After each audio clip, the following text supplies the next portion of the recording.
Hey guys, what's up? It's Ripe again. In today's video, my awful homeowner association president crushed my car with a massive bulldozer and then claimed it was my fault. I'm not even an HOA member and sued them to hell. Here is what happened. Let's dive right into the stories. The day I first moved into my new house was one of great pride. Growing up, my mother and I had to constantly move from place to place since she had trouble paying the rent every month. Finding a place to rent in our town was hard enough, but it was even harder for a single mother to do so. She worked 2 jobs, but it was still tough to make ends meet when I was still studying. Her biggest dream was to buy her own home someday, so when she passed away, I made it my life's mission to accomplish this. I worked twice as hard as my peers to make enough to own everything I wanted. However, I knew picking the house I was going to live in would not be simple. Apart from making sure that the house itself was perfectly functional, I had to vet the neighborhood and the community that resided there. After thoroughly going through all my options, I decided that the house slightly away from the town center was best suited for me. One of the biggest reasons I picked this one was the fact that it had a huge yard and a garage. I had always been obsessed with restoring classic cars. Even though I only had one renovated car at the time, I intended on collecting more in the future. Additionally, most of the people in the area seemed to be kind-hearted and understanding. When I moved in, everyone was very welcoming and I immediately knew this was gonna be my home. Apart from Jeffrey, my immediate neighbor, I would not say I was extremely close with any of the other residents, but I had a pretty good relationship with them.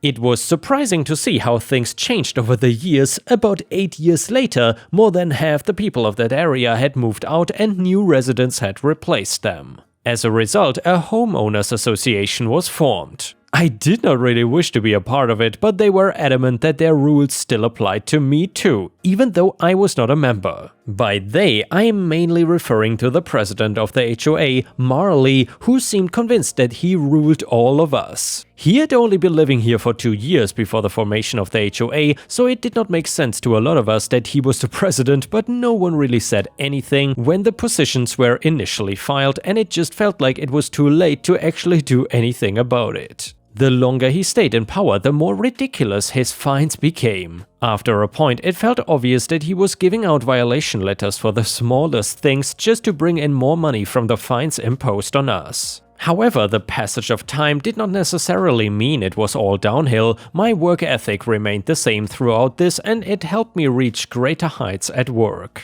Eventually, my garage had more vintage cars than I ever thought I would be able to collect. My most prized car was still the first one I had restored, a 1969 Dodge Charger. It belonged to my mother, and even though it looked as old as it was, I still found it to be the most beautiful classic car in my collection. When my garage had run out of space, my neighbor Jeffrey suggested that I park the Charger in the front yard. My house did not have a fence, so the sidewalk was directly connected to my yard. He told me as long as it was not on the sidewalk, no one would have a problem with it. This was how he had been parking his car, as his house did not have a garage. Considering I had no other choice, I took his suggestion and parked my car out front too. Having the car there gave me a sense of comfort. It felt like a part of my mother was still with me. Of course, Marley had a problem with that too. In a couple of days, I had a letter delivered to my house saying that the car was supposedly an eyesore and cannot be parked by the street because it ruined the aesthetic of the neighborhood. The letter went straight to the trash can. I was not about to let anyone tell me that the Charger had to go.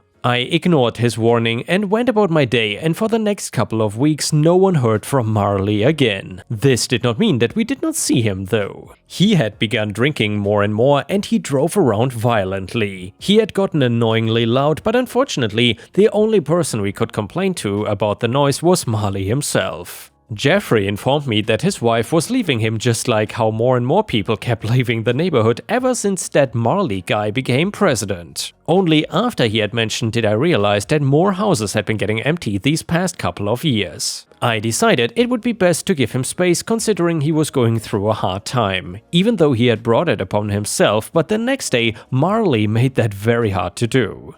During the night, I heard the sound of a really loud heavy-duty vehicle followed by a crash. I figured it was Marley being a drunk menace and went back to sleep.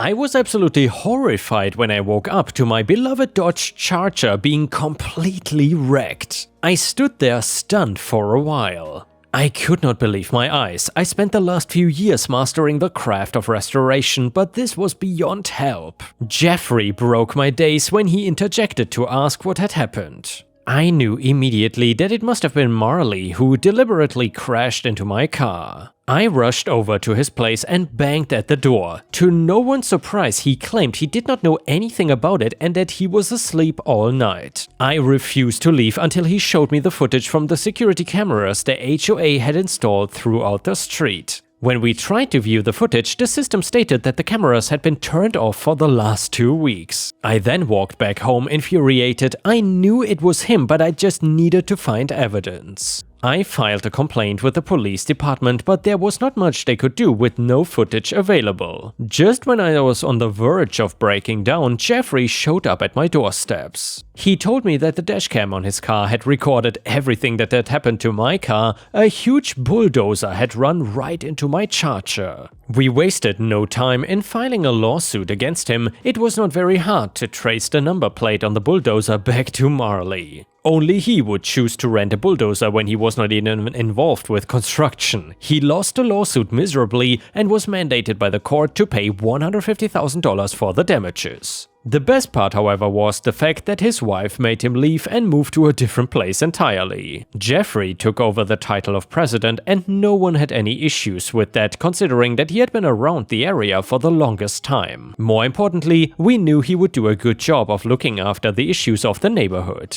I could not restore the Charger from how badly it had been wrecked, but some of the parts were still functional. With the money I won from the lawsuit, I was able to locate and acquire a new Dodge Charger. It was not functional when I first bought it, but using the parts of the old one along with some intense fixing up of other parts, I was able to get it running once more. It will never replace the old one, but having this Charger did make things better. And the next one is titled "I Don't Work Here Lady, the Anti-Karen Edition." Posted by user ucruel1969 on r/ripe-stories. So several years ago, I had flown to Indiana to care for my friend's mother who was suffering from dementia and could no longer care for herself. I was there just for a few weeks while my friend and her sister arranged to move her into a nursing home. It was a stressful, sad job, but it was one I took pride in doing well because my friend trusted me to do it and to take good care of her mother. The job came to an end and I had a very long day getting home. It began at 4 AM EST because I had to take the morning bus from Anderson to Indianapolis, as the afternoon bus would get to the airport just 30 minutes before my flight departed. However, the morning bus got there 11.5 hours early. I flew from Indianapolis to Las Vegas, I hate LV, where I had a 4-hour layover before my flight to Portland. I am an amputee, so I am allowed to board early with other disabled passengers. It's not something I really need, but if you have to get your leg cut off, you take advantage of what you can. As I passed the gate agent, she was trying to explain to an elderly woman that help was coming to help get her onto the plane. However, this woman did not speak English. As I was going that way, I offered my help. I offered the woman my arm and she smiled at it and took it. She was dressed in Eastern clothing and had dark skin. I thought she was either Indian or from an Arabic country. Well, anyway, it made no difference to me. I just wanted to help her because she clearly needed help. I got her to her seat and then went to my seat and sat down for the flight. We got to Portland at midnight PST, so by this time I was extremely tired. But still, I helped the woman off the plane and found a wheelchair in the jetway, so I sat her down and we headed to the TSA checkpoint, where I really hoped we would find someone who would meet this woman. She spoke to me the entire time, but I had no idea what she was saying. As her tone was friendly and calm, I figured we were going the way she wanted. It was quite a long walk, and I have no idea why the last flights of the day always seem to be gated to the farthest reaches of the terminal, but luck was with me as we met her son at the TSA checkpoint. There was a happy reunion, and the son, who looked about my age, late 40s, got a really confused expression on his face. He had asked me why I had flown to Portland just to help his mother, and I had to explain that I was not an employee of the airport or the airline. I was just a passenger. He thanked me but asked me why I had done so much to help his mother. I told him I only did what I would want someone else to do for my mother if she was in the same situation. I left to collect my checked baggage and get my ride home. 2 years later, just after my mother passed away, I ran into this woman again in Portland. She had learned English and she wanted to thank me herself. She had been very anxious to be traveling in a country where she did not speak the language, and she had heard that Americans could be racist against her kind. However, she had been very delighted that I chose to help her, and I was so kind. She even gave me a hug. I'm still not sure if she was Arab or Indian, but still it doesn't matter to me. I was just glad that I could help her and that I made a good impression for my fellow Americans. She was so delightful, and even though I did not understand what she was saying, I just think of her as an anti-Karen, being the opposite of that lady who is so entitled and unpleasant. And yeah, Ripe Stars, this is indeed a different I Don't Work Here lady story, but indeed a very wholesome one. And by the way, I would love to hear from you. Have you ever been mistaken as an employee but in a good way, aka a positive experience? Let us know in the comments. And to be honest, for me personally, I've never been mistaken for an employee. However, a few days ago, my girlfriend, who is obviously Asian, got mistaken for an employee at an H&M in Taiwan, in Taipei. I gotta say, that's the first time that happened, and it was quite funny because my girlfriend does not speak one word of Chinese. Anyway, the OP of the story then said, "We had a cat my parents adopted in the 1970s and named Kizzy after a character from a popular TV miniseries that was on at that time. I knew nothing of the series when it was on, I was too young for that sort of thing at the time. But I read the book as an adult and realized how irreverent my mother had been naming a white cat Kizzy." And the next one is titled Loud Music Revenge. This happened in the 1980s when my son was only a few months old. We had a new neighbor move in next door, a single mom. She alternated day and night shifts every week with a son of about 16 to 17 years old still at school. After being there a few weeks, he started playing loud music late into the night whenever mom was working night shifts, sometimes until 1 AM. I worked full-time days and my wife stayed home with our son. She was breastfeeding, so she had to get up during the night. The music was disturbing, and what bit of sleep she could get in the early part of the night was making me tired during the day. After a week of this, I decided enough was enough, so I waited until she was in the middle of mom's week of night shifts. We knew when she was home, car there and in bed, curtains closed. Son went to school, waited about 90 minutes, should be well into sleep, and went to knock on her door. Blurry-eyed mom came to the door and asked what I wanted. "Well, your son keeps playing loud music late at night. It's disturbing me, my wife, and our 6-month-old baby. Please ask him to keep it down." Her response: "He's a teenager, and really, he can do what he likes in his own home. Now please go away, I'm working night shifts." I went home and said through the wife, "Get baby in the pram, we are going shopping now." We normally go after lunch, and gave her a big smile. As she looked at me, I think she knew what was coming. Cue revenge, baby and pram, check. Shopping bags ready? Check. I turned on my record player with my favorite rock music, turned up the speakers to the wall, her bedroom, turned the volume up and went shopping knowing the record would keep repeating. Normally about 1 to 1.5 to 2 hours, but today over 3 hours. We treated ourselves to tea and cake in a cafe. Upon return, a note taped to our door: "You left your music on when you went out." I knocked on her door and was met by a very bleary-eyed mom. "What is the problem?" I asked. "You forgot to turn your music off before you went out." "I've been up nearly 24 hours because it kept me awake. Please don't do it again." And yes, she actually said please. I looked her straight in the eyes and said, "To make your own point, I can do what I like in my own home. No? Do we have a misunderstanding?" She got a sheepish look, nodded and whispered, "Yes, I'm sorry. Can I please go to bed now? I have work in 4 hours. I went home, turned my music off and relaxed. Son never played his music after 9 PM from then on. To clarify, most of this is paraphrasing conversation, but yes, I really did say, "Do we have an understanding?" And the next one is titled, "Am I the jerk for telling my kid the truth?" So me and my ex-husband split about a year ago. He had been cheating for over half for the amount of years we had been together, and I caught him in bed with a man and a woman. He was bisexual, and I divorced him soon after despite all the pleas, and we went our separate ways. I've tried to briefly explain without outing him to my daughter, 15 female, why we are splitting. My intention was never to turn her away from her dad or anything or make her hate him. We had originally stated that we would try to keep this as brief and shelter our daughter from this harsh time as much as possible. Lately, she has been very hateful and disrespectful towards me, and for the longest time I could not understand why. Until she had gotten into a fit and told me that I ruined her life, and if I just kept my legs closed she would have still had her family back together. This shocked me. At first I was pissed, but then I was confused as to where she got this information from. I had asked her before, and she said that she was not gonna talk to me when I was the one who ruined her life. So then I called her father and asked him if he knew anything about this and if he had told anyone that I was the one who screwed up, but he dismissed everything and said he had no clue where she had gotten that information from.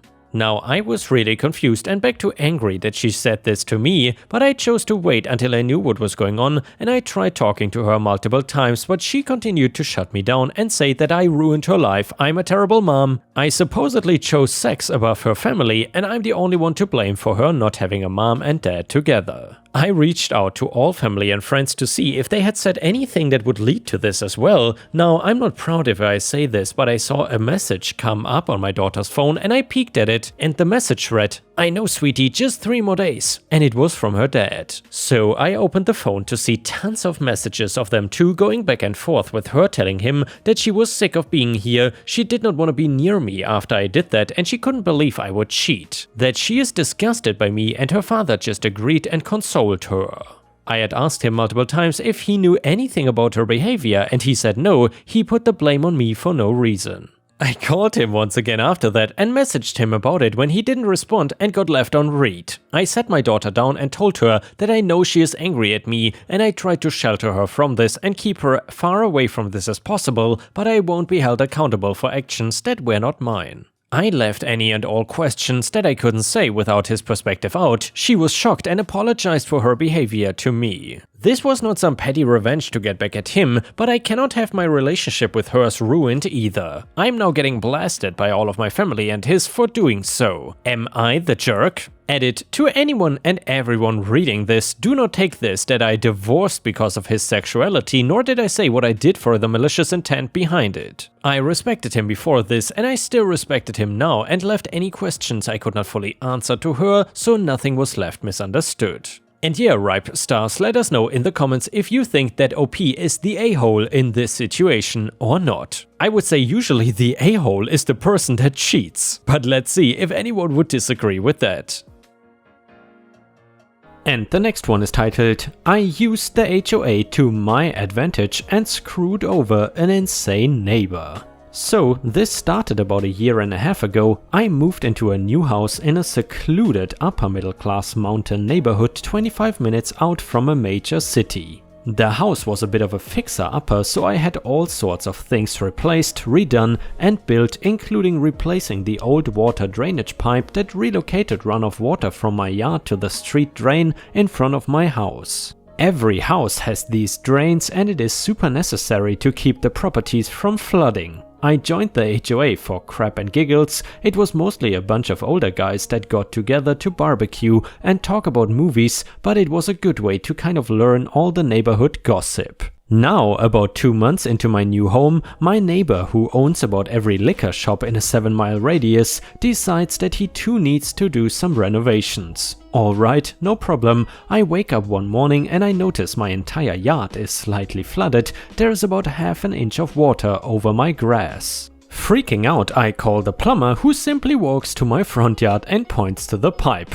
Well, here's your problem. The huge pipe was basically buried by hundreds of decorative rocks that the new neighbor pushed onto my property. I know for sure that these are his because his entire garden is full of them. No big deal, it was probably an accident and I dealt with it fast and enough that the grass in my backyard was fine. I took a shovel and pushed all the rocks back onto his property. I wake up one morning a week or so later and my grass was flooded again. Same thing. Okay, now I'm getting annoyed, but I don't bring it up. I simply push the rocks back onto his property again and hire some builders to extend my concrete fence to the front of my property. I start inquiring about this guy with my newfound senior HOA buddies, and apparently the only reason we have cops camping out on our low population density mountain roads is because this asshat likes driving around in his Mercedes at 70 miles per hour in a residential zone. This guy also chopped down his backdoor neighbor's tree without his permission.